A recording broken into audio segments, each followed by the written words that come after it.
Is it Jennifer, is it? Joanne, sorry. Yeah, sorry.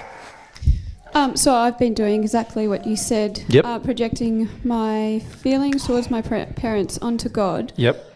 So are you saying that I, just through my use of my will, I can just stop doing that right now? Mm-hmm. You can. And just, just completely stop. You've got to find the reason why you did it. Yep. Emotionally. There's an emotional reason why you do it. So let's look at the issue. You've got here on the one hand, you've got all of these things. Let's call this your so-called feelings. And I'll put it in quotes, just, so you know it's not necessarily your real feelings towards God.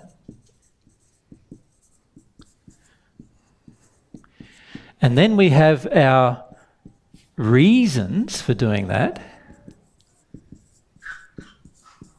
Does that make sense? Yep. And then we have underneath that what we have avoided doing that. You follow? Now, can you see these feelings towards God are basically imaginary?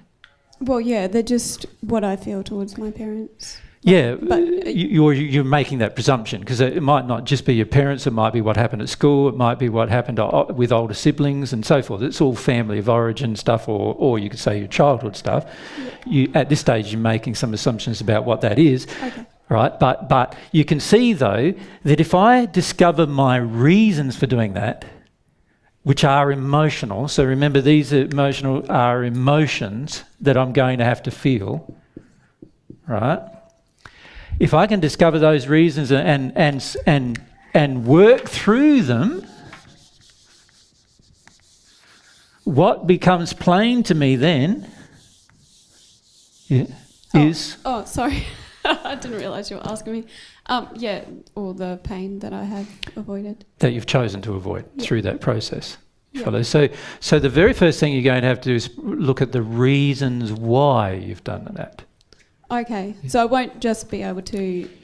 You won't be able to just get to the emotions themselves without first processing through the emotional reasons why you've decided to blame God rather than associate that with it. And there's reasons and a lot of that is to do with that. If I actually put the responsibility of these emotions on my parents, highly likely I'll probably get even worse treatment from my parents. Yeah. And then we go, well, that's not a good thing. I want better treatment from my parents.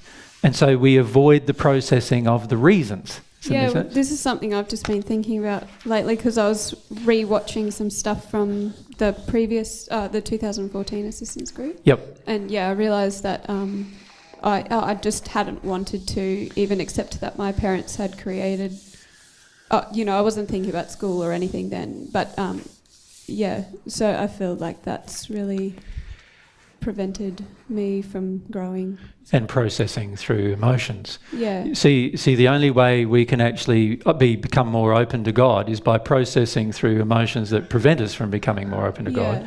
And if our feelings are that if I process through my emotions towards God and finish up not having any towards God, then I'll do a whole heap of things that will make other people upset and angry.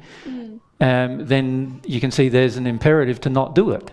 Yeah. And this is what many of us are living in. We've chosen already. We've chosen to not do it.